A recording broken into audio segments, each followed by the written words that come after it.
So winter has finally hit Salt Lake City. We got some snow yesterday, and with the holidays approaching, I wanted to give you 20 gift ideas for photographers and filmmakers. Everything on this list is either stuff that I already own or stuff that I would love to get for Christmas. So let's get right into it.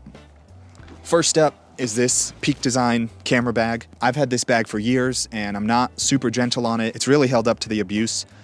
And it's not like a typical camera bag. It doesn't come with padded dividers. It comes empty. And that leads me right into a few more gift ideas that also come from Peak Design, all part of their same system. So, like I said, this bag is empty when you buy it, but then you can get these Peak Design camera cubes. They come in different sizes. They're great for organizing your gear. I have this one as just like my base camera kit. It has cameras, all my lenses, a couple of microphones, things like that. And then I have some other ones that hold my flash gear or extra cameras, extra lenses. And then it's very easy to swap these camera cubes between different bags or hard cases, or just grab them like this and throw them in the truck. Number 3, again from Peak Design, is just one of their smaller tech organizers.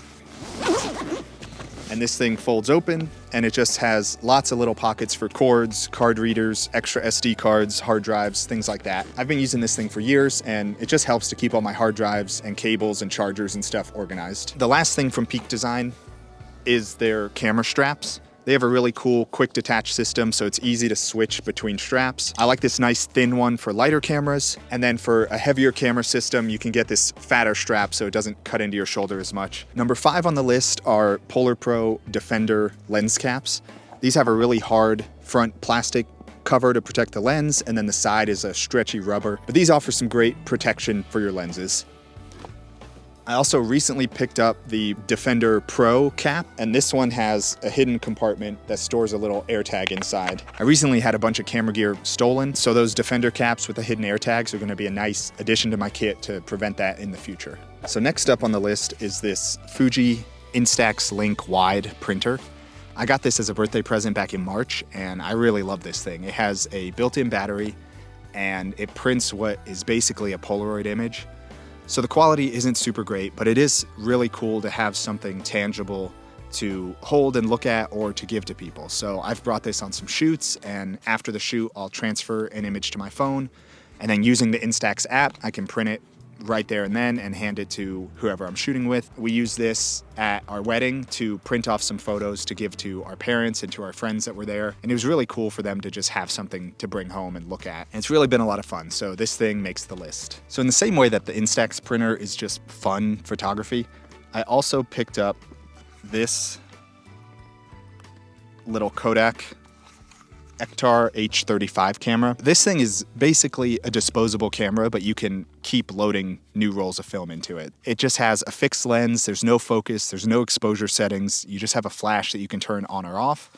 And one cool thing about this is it shoots vertical half frames. So on a roll of 36 normal frames for film, you actually get 72 images out of this. And the images are not incredible. The lens isn't great. Like I said, it looks a lot like a disposable camera, but it's really just fun. And that's something I've kind of been missing in my photography the past few years. So I've been branching out into little trinkets like this that are really just fun to play around with. These aren't gonna be portfolio images, but you can easily pass this around to people at a party and take a bunch of photos, and they have that cool vintage kind of out of focus film sort of look.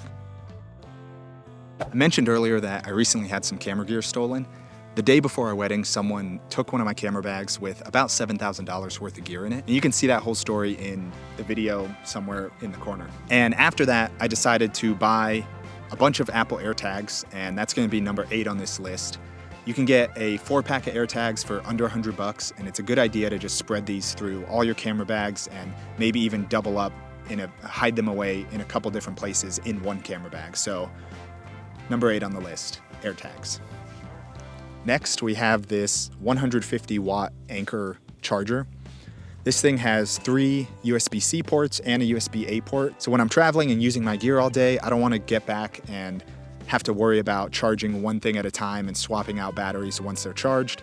So this thing lets me plug in all my stuff at once, and then when I wake up in the morning, I know everything's charged and good to go. So that's a good one to have. Another thing for power is this small rig. This is the VB99 battery. It's a V-mount battery. These come in a few different sizes, but again, there's a USB-A and a USB-C on top. And so I can plug this into my camera if I need to do a long time lapse or just to recharge my gear. A lot of times I'll bring this backpacking to charge my phone, my watch, my camera. This thing holds enough power for multiple recharges of those devices. I like this as an external battery bank sort of thing. Another thing on my list is some sort of small notebook. I always like jotting my ideas down on paper or brainstorming video ideas, things like that. I tend to do on paper, and I'll go walk somewhere outdoors or go sit outside and just write for a while. So I like this form factor for a notebook. I can always have it in my pocket or bring it with me, and it doesn't take up a lot of space. If you don't need a lot of pages, I like these little field note ones. They're super thin and tiny.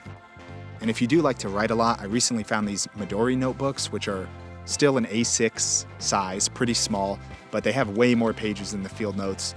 And I've been using this thing for a journal and business brainstorming stuff, to-do lists, things like that. So really like having a paper notebook. It just kind of gets me away from screens for a while.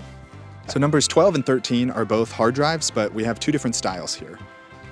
This one is a SanDisk SSD. This thing is super durable, super fast, and SSD drives don't have any moving parts in them. So this is my main drive. It's fast enough that I can edit 4K video off of this, and it works as a backup for all my photo catalogs that are stored on my computer. And then this is a typical spinning hard drive, but it's a little more durable than normal. It has an aluminum body, and then it has this rubber bumper around it. This one is 5 terabytes, but not quite as fast, not quite as durable as the SSD. So this is like my main working drive, and then I back everything up to this 5 terabyte drive, and then this is all backed up to my server at home.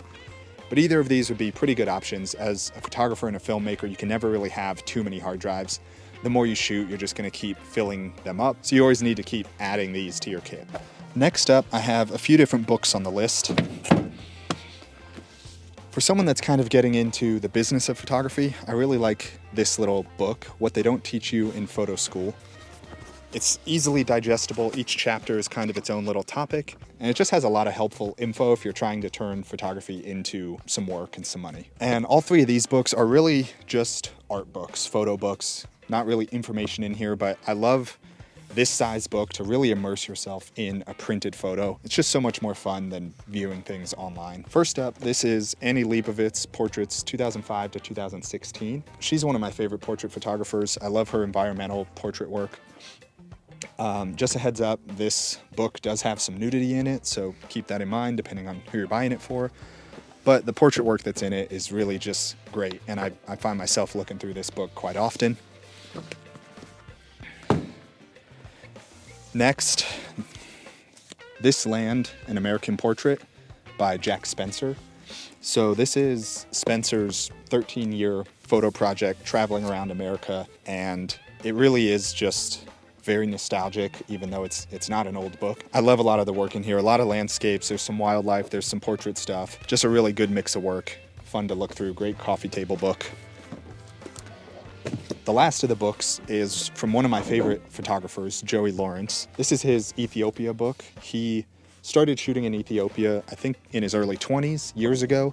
And over these years, he's just added more and more work and portraits, and really just a beautiful body of work. I would love to make a book like this someday, but I highly recommend this one. He has a couple other photo books that are really good too, so check all those out.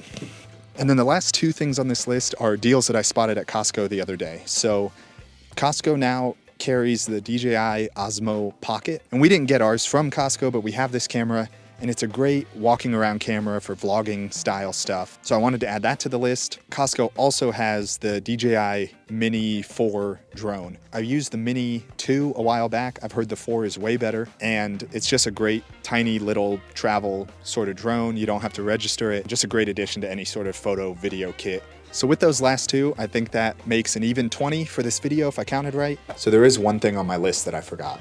And if you're still unsure of what to get someone, you can always get a B&H gift card. And it shows that you know they're interested in photography.